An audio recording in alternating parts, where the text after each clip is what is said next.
Magandang gabi sa inyong lahat. Ako si Kabanong, ang inyong tagapagsalaysay ng mga kwento ng mga misteryo at kababalaghan, mga kwento ng mga multo at aswang, mga maligno at mga kakaibang pangyayari at mga nilalang.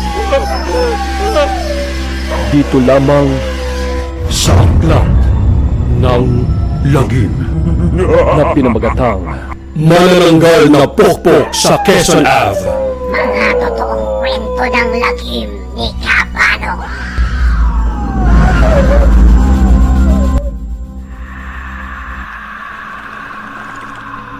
Ngayong araw na ito, mula sa mga pahina ng Aklat ng Lagim, meron akong isasalaysay sa inyo na isa na namang tunay na pangyayari base sa karanasan ng isang kaibigan na itago na lang natin sa pangalang Alex.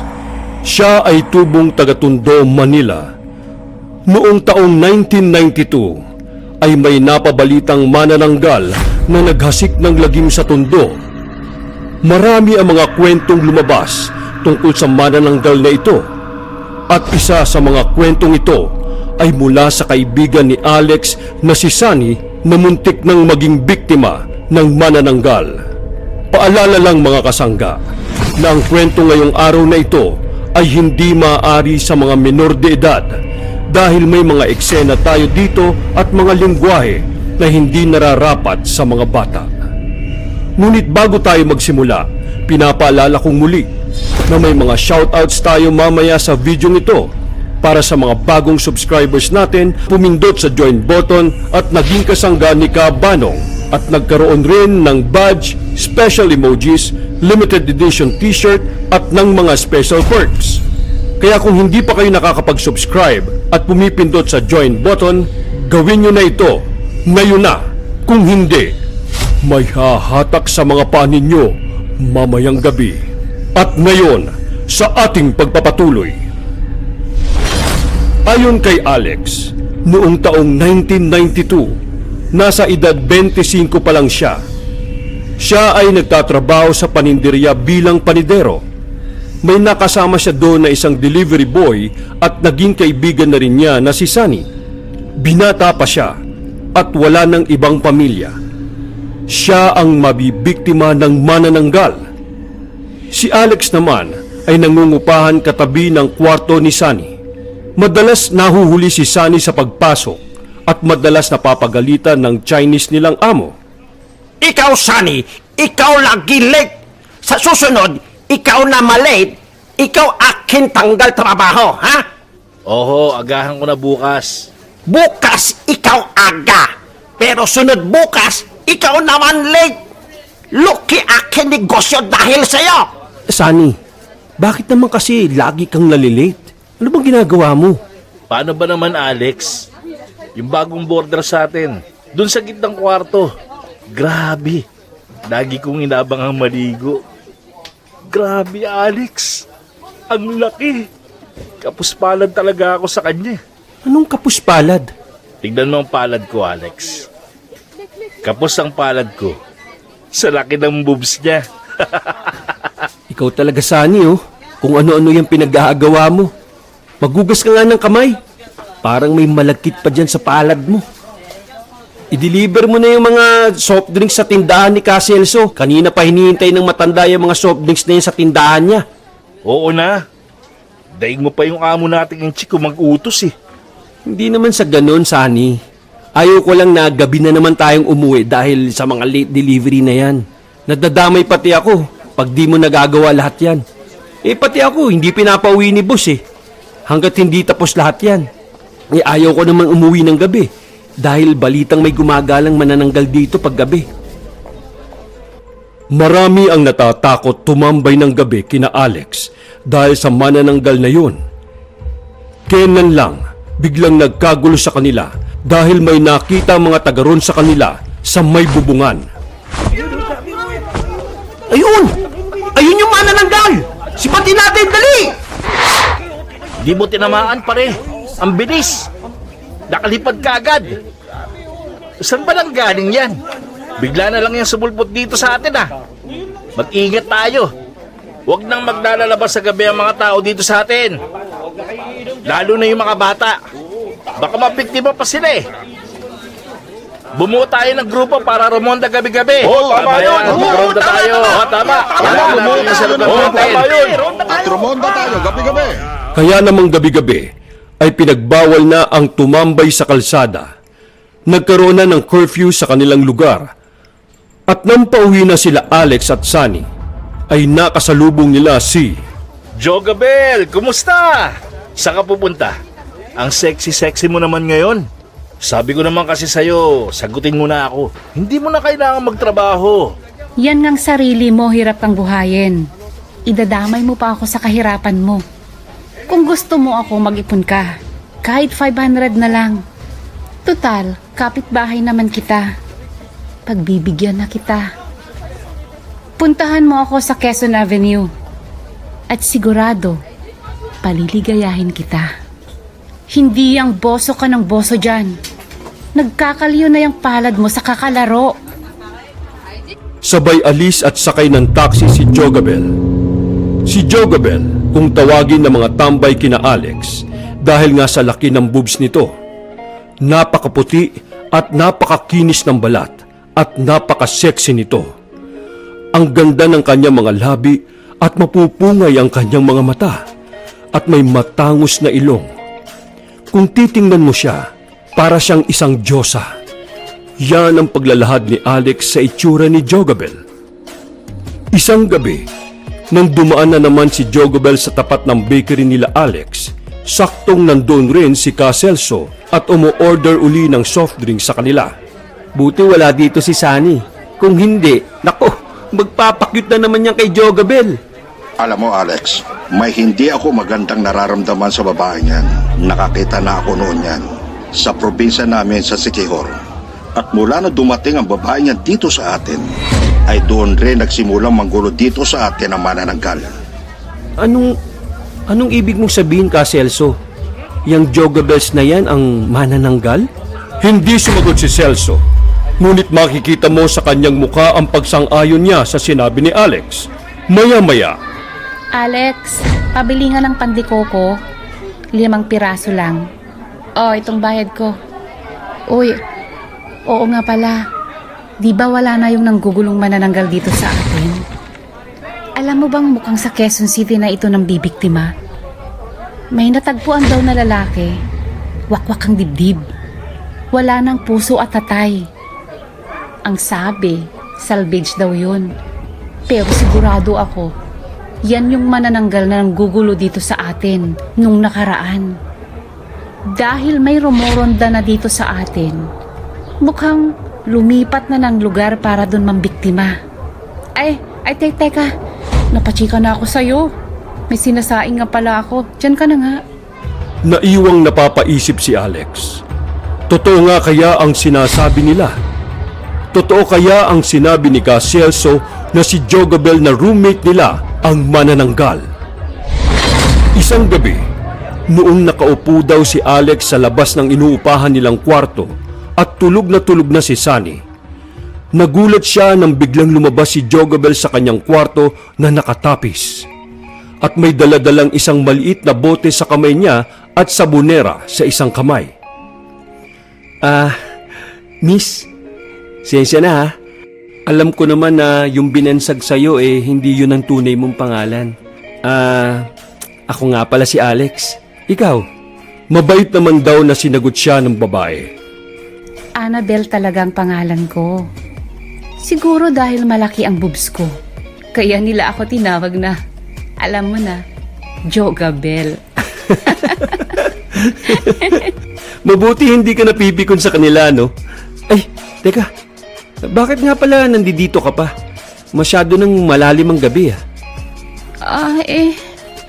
Medyo masama kasing pakiramdam ko. Nangihina ako ngayon. Baka hindi muna ako lalakad ngayon. Kailangan ko munang magpalakas. Ganun ba? Di sige. Maligo ka na. At habang papalayo si Jogabel, Annabel na pala, nakaramdam ng pag-iinit ng pagkalalaki si Alex. Hindi siya santo, At sa nakita niyang kurba ng katawan ni Annabel sa manipis na tapis ng tuwalya, nakaisip ng kademonyohan si Alex. Sinundan niya si Annabel sa banyo at doon niya nakita na may maliit na butas sa pader na ginawa ni Sunny. Alex, grabe. Alam ko naman na tripurin niya si Jogabel eh. Kung gusto mo siyang sinipan habang naliligo siya, meron akong ginawang butas sa gilid ng banyo. Tinakpan ko yun ng kalendaryo, kaya tayo lang nakakaalam nun. Pagkasilip niya, kitang-kita niya ang tiyempong pag-alis ng tuwalya ni Annabel. Tumambad sa kanya ang buong alindog ng babae. Kitang-kita niya ang 2 bundok ng makiling at ang perlas ng silanganan na natatago ng maggubat na kabundukan. Naramdaman niya ang pagkislot ni Manoy. Nakita niya na unti-unti nang naligo si Annabel. At nang matapos siya, ay binuksan na niya ang isang maliit na bote na bit-bit-bit-bit niya kanina. At sinimulan na niyang ipahid ito sa kanyang katawan, sa kanyang kabundukan, pababa sa kanyang balakang, sa kanyang puson. Mabaliw-baliw na si Alex sa kanyang nakikita. Di na siya nakatiis. Kailangan na niyang mailabas ang init na ito na kanyang nararamdaman. At nang aktong ilalabas na niya si Manoy, bigla na lang nagulat si Alex sa kanyang nakita. Nabitak na ang balat ni Annabel sa kanyang balakang. Nahati ito sa 2 at unti-unting lumabas ang malalaking pakpak ng paniki sa likod ni Annabel. Binakbak niya ang yero ng bubungan ng CR na walang kisame. At doon dumaan si Annabel na ngayon ay isa ng ganap na manananggal. Nakatulalang nakatitig si Alex sa manananggal habang lumilipad ito papalayo sa kanya. At nakita si Alex ng kapitbahay nila na nakatulala. Hoy, Alex! Anong ginagawa mo dyan? Sino ba yung nasa CR? Kinakatok ko ngayon pero nakalak. May tao ba dyan? Hindi napasagot si Alex. Pero sa isip niya, hindi tao, kundi isang manananggal ang nasa loob ng banyo.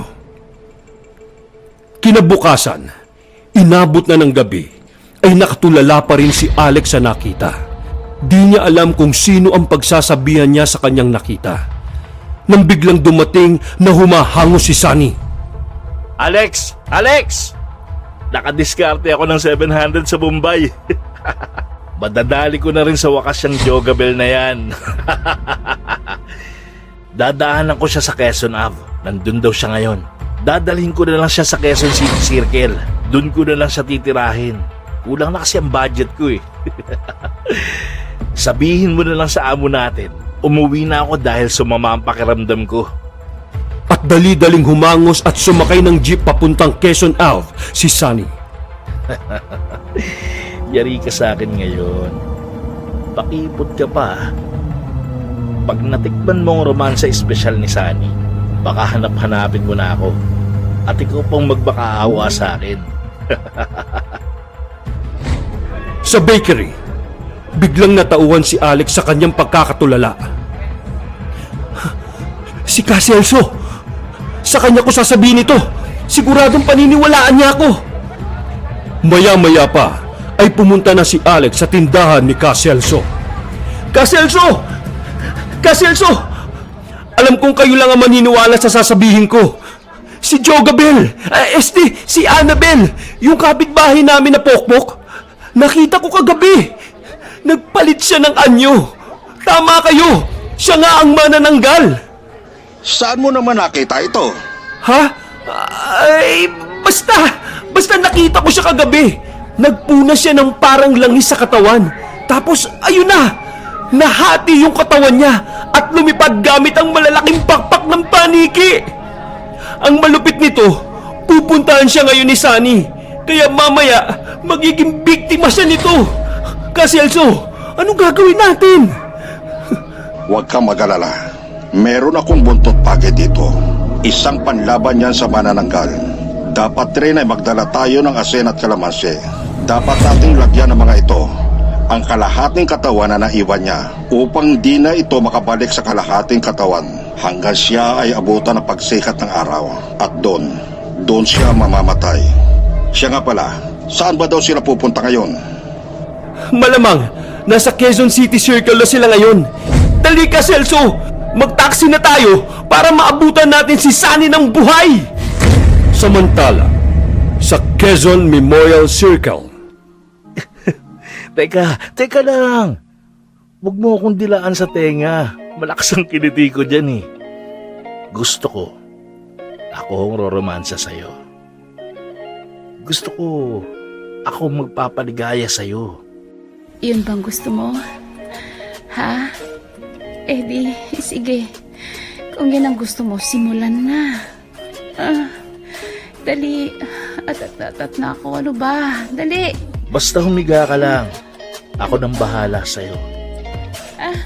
at dahan-dahang inalis ni Sunny ang blouse ni Annabel at tumambad kagad sa kanya ang dalawang naglalakihang bundok ni Annabel na wala ng bra. Oh my goodness. Ano bang uunahin ko rito? Sinibasib ni Sunny ang kabuntukan ni Annabel. Halos di magkandamaliw si Sunny kung ano ang uunahin sa naglalakihang kabuntukan ni Annabel alias Jogabel. Samantala, nakarating na sila Alex at Cassielso sa Quezon Memorial Circle. Ang laki pala dito, Cassielso! Saan natin hahanapin dito sila, Sunny? Doon sa kakahuyan, doon sa maraming puno. Malamang, nandun sila. Karamihan namang nagpupunta dito ay magsingirog. At doon sila pumupunta. At dali-dali, pumunta sila Alex sa kakahuyan. Hindi na ako makapagpigil. Simulan na natin to. Teka, sandali lang. Masyado ka namang excited eh. Pupunta lang muna ako sa CR para maghugas. Gusto ko, malinis ito at mabango bago mo pasukin ang kuweba ni Maria. Hindi na. Okay na yan. Talo-talo na yan. Pabibitin pa ako niyan eh. Relax ka dyan. Basta dyan ka lang. Kakainin kita. Tumawa si Annabel. Hindi alam ni Sunny na ang ibig sabihin ng kakainin kita ay lalamunin ni Annabel ang lamang loob ni Sunny. At pumunta sa CR si Annabel, dala-dala ang maliit na bote ng langis. At doon nakita nila Alex si Annabel nang pumasok ito sa CR. Caselso! Ayun yung manananggal! At dala-dala na yung boteng sinasabi ko! Ibig sabihin, ay buhay pa si Sunny. Abangan natin ang pagbabagong anyo ni Annabel. At hawakan mo itong buntot pagi ko. Pag lumusog na ang manananggal kay Sunny, hatawin mo siya nito.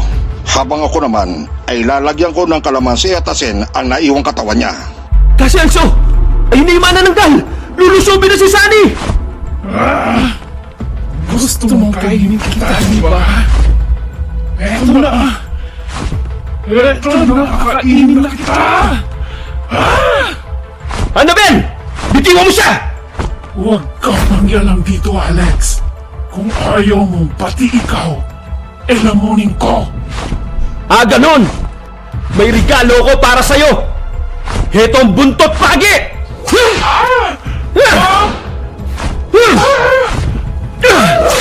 Caselso! Lagyan nyo na ng kalamansi at asin ang kalahating katawan niya! At binugbog na ni Caselso ang halos 1 kilong asin at pinigaan niya ng napakaraming kalamansi ang kalahating katawan ng manananggal. Dali, Sunny! Tumayo ka dyan! Tayo na, Caselso! Dali-daling nagtatatakbo ang tatlo palabas ng circle at inabutan na sila ng pagsikat ng araw. Lumipas ang panahon ay naging normal ang buhay nila Alex at Sunny. Hoy Alex, nabalitaan mo na ba? Binuksan na yung kwarto ni Jogabel. Ang tagal na kayang hindi umuwi ng babaeng yun. Hindi na rin kaya nakakabayad ng renta. At alam mo ba, ni walang kalaman-laman ang kwarto ng babaeng yun. Paano kaya yun nabubuhay? Tulog sa araw, gising sa gabi. Ano kayang kinakain nun?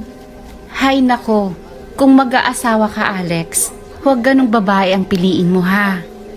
Nandito naman ako eh. Tahimik lang si Alex. Wala nang ibang nakaalam ng pakikipaglaban nila sa manananggal. Ayaw na niyang maabala pa ng mga media. Pero sayang, nanghihinayang talaga siya kay Annabel. Sana makatagpo na lang siya ng katulad ni Annabel pero hindi manananggal. Mga kasangga, mga kalalakihan dyan, mag-iingat kayo, lalo na sa pagpili ng mga babae. Lalo na yung mga sexy na katulad ni Annabel. At iwasan nyo ng pumick up na mga babae sa Quezon Avenue.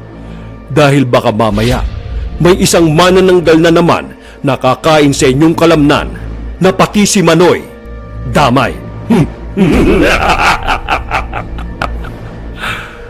Bago tayo magtapos, ay i-shoutout muna natin ang ating mga bagong subscribers. Sila ay sina Amethyst Paises del Rosario, Pauline Mosura, ang pahina ni Eraliam Horror Stories, Chibi Beldad Vitancourt, Pendejo TV, Ed's Kusina Channel Japan, Media Detroit, Antingera, Team TV Story, Papa J, Ominous Cookie, Niza Adelantar, El Bilingan, Binibining Imahinasyon, Balintatao, Gina Agapito, Anthony Opeñano, Tonyo's Adventure, Mami Ira, Melanie Escalante, Vendetta 13, Zarina Micaela Mercado, Awin Kolotsky, Mego Ben Mix Vlog, Crizaira Alvaro.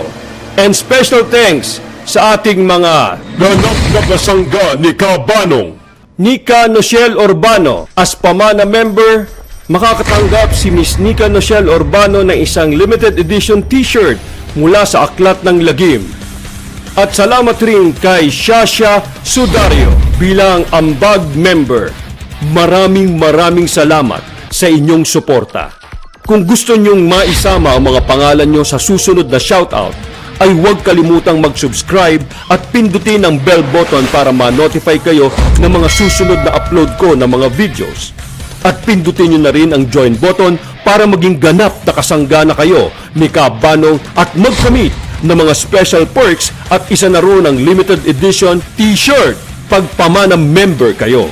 Ang mga nagsiganap, ang naglapat ng tinik kay Jogobel, also known as Annabel o ang manananggal, ay walang iba kundi si Miss Shyla Hart o kilala rin bilang si Antingera. Pakisubscribe na rin ang kanyang channel. Nasa description ang link ng kanyang channel. At ang bunganga ng lagim na si Bernie Malihana bilang Sunny. Nasa description box rin ang kanyang channel.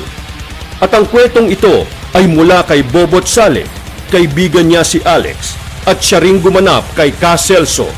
Si Bobot Sale ay dati kong kasama sa DZRH Drama Artist. Mag-comment, paki-like at share na rin ang videong ito sa may hilig yung mga kaibigan. Muli, hanggang sa susunod na pagsasalaysay, dito lang sa Aklat ng Lagim ni Kabano.